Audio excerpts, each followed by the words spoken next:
سوال: کیا نمازی کے سامنے سے گزرنا گناہ ہے؟ جواب: جی ہاں، یہ سخت گناہ ہے اور نبی صلی اللہ علیہ وسلم نے اسے سختی سے منع فرمایا ہے۔ سوال: نبی صلی اللہ علیہ وسلم نے نمازی کے آگے سے گزرنے کے گناہ کے بارے میں کیا فرمایا؟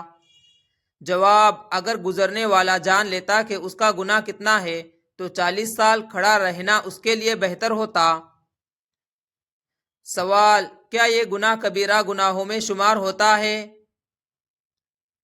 جواب: جی ہاں، محدثین اور فقہا کے نزدیک یہ کبیرہ گناہ ہے۔ سوال: کیوں نمازی کے سامنے سے گزرنا اتنا بڑا گناہ ہے؟ جواب: کیونکہ یہ اللہ کے حضور بندگی میں مشغول بندے کی عبادت میں خلل ڈالنا ہے۔ سوال: اگر نمازی کے سامنے کوئی چیز رکھی ہو تو اس کے آگے سے گزرنے کا کیا حکم ہے؟ جواب: سترہ کے آگے سے گزرنے میں گناہ نہیں۔ سوال: اگر سترہ نہ رکھا ہو تو کتنی حد تک گزرنا منع ہے؟ جواب: نمازی کے سجدے کی جگہ تک گزرنا گناہ ہے۔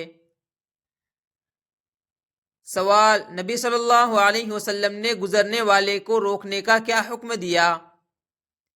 جواب: جب کوئی تمہارے سامنے سے گزرنے لگے تو اسے روک دو، اگر نہ رکے تو اس سے لڑو، کیونکہ وہ شیطان ہے۔ سوال: کیا اگر نمازی نے سترہ نہیں رکھا تو گزرنے والا گنہگار ہوگا؟ جواب: جی ہاں، پھر بھی گناہ گزرنے والے پر ہے۔ سوال: کیا عورت کے آگے سے گزرنے پر بھی یہی حکم ہے؟ جواب: جی ہاں، عورت و مرد دونوں کے لیے گزرنے کا گناہ برابر ہے۔ سوال: کیا مسجد میں نمازی کے آگے سے گزرنے کا گناہ ہے؟ جواب: جی ہاں، مسجد میں بھی یہی حکم ہے۔ سوال: کیا اگر مجبوری ہو تو گزرنے کی اجازت ہے؟ جواب: صرف اشد ضرورت میں، ورنہ منع ہے۔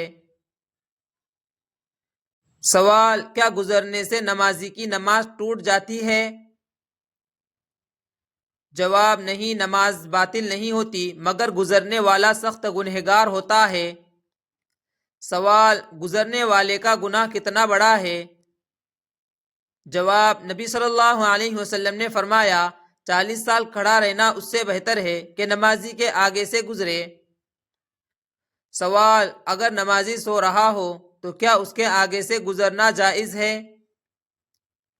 جواب: اگر سو گیا ہو اور نماز نہیں پڑھ رہا تو جائز ہے۔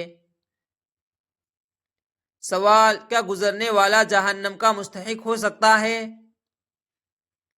جواب: اگر اس نے جان بوجھ کر ایسا کیا تو سخت عذاب کا مستحق ہے۔ سوال: کیا گزرنے والا توبہ کر کے بخشا جا سکتا ہے؟ جواب: جی ہاں، اگر سچی توبہ کرے تو اللہ بخشنے والا ہے۔ سوال: اگر بچہ گزر جائے تو کیا یہ گناہ ہے؟ جواب: بچے پر نہیں، لیکن والدین کو احتیاط کرنی چاہیے۔ سوال: کیا جانور کے گزرنے سے گناہ ہوتا ہے؟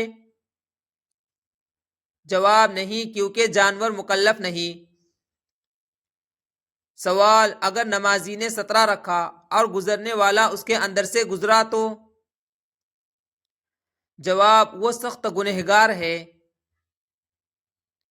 سوال: امام کے آگے سے گزرنے کا کیا گناہ ہے؟ جواب: امام کے آگے سے گزرنا تمام مقتدیوں کے آگے سے گزرنے کے برابر ہے۔ سوال: جماعت کی صفوں کے درمیان سے گزرنا کیسا ہے؟ جواب: مکروہ ہے اور ثواب میں کمی کا باعث ہے۔ سوال: اگر گزرنے والے کو روکنے سے لڑائی ہو جائے تو کیا کرے؟ جواب: نرمی سے روکنا سنت ہے، سختی سے مناسب نہیں۔ سوال: کیا عورتوں کی نماز کے دوران بچوں کا گزرنا معاف ہے؟ جواب: جی ہاں، اگر لا علمی میں ہو تو معاف ہے۔ سوال، اگر گزرنے والا نمازی کے قریب سے نہیں بلکہ دور سے گزرے تو؟ جواب، اگر سجدے کی جگہ سے آگے ہے تو گناہ نہیں۔ سوال، کیا امام کا سطرہ مقتدیوں کے لیے کافی ہے؟ جواب، جی ہاں، امام کی سطرہ سب کے لیے ہے۔ سوال، کیا گزرنے سے فرشتے ناراض ہوتے ہیں؟ جواب، جی ہاں، حدیث میں آیا ہے کہ فرشتے ایسی جگہ سے نہیں گزرتے جہاں نماز ہو رہی ہو۔ سوال، اگر نمازی کے سامنے سے گزرنے والا لا علم ہو تو بھی گنہگار ہے؟ جواب، اگر جہالت کے سبب کیا تو معاف، مگر آئندہ علم حاصل کرے۔ سوال، کیا امام یا عالم کے آگے سے گزرنا زیادہ سخت گناہ ہے؟ جواب، جی ہاں، کیونکہ یہ اہل علم کے احترام کے بھی خلاف ہے۔ سوال، کیا کسی کام کے لیے جلدی میں گزرنا عذر بن سکتا ہے؟ جواب، نہیں، جلدی بھی گناہ سے نہیں بچاتی۔ سوال، خلاصے میں کیا سمجھنا چاہیے؟ جواب، نمازی کے سامنے سے گزرنا کبیرہ گناہ ہے، سترہ رکھنا سنت ہے، نماز کا ادب قائم رکھنا ایمان کا حصہ ہے۔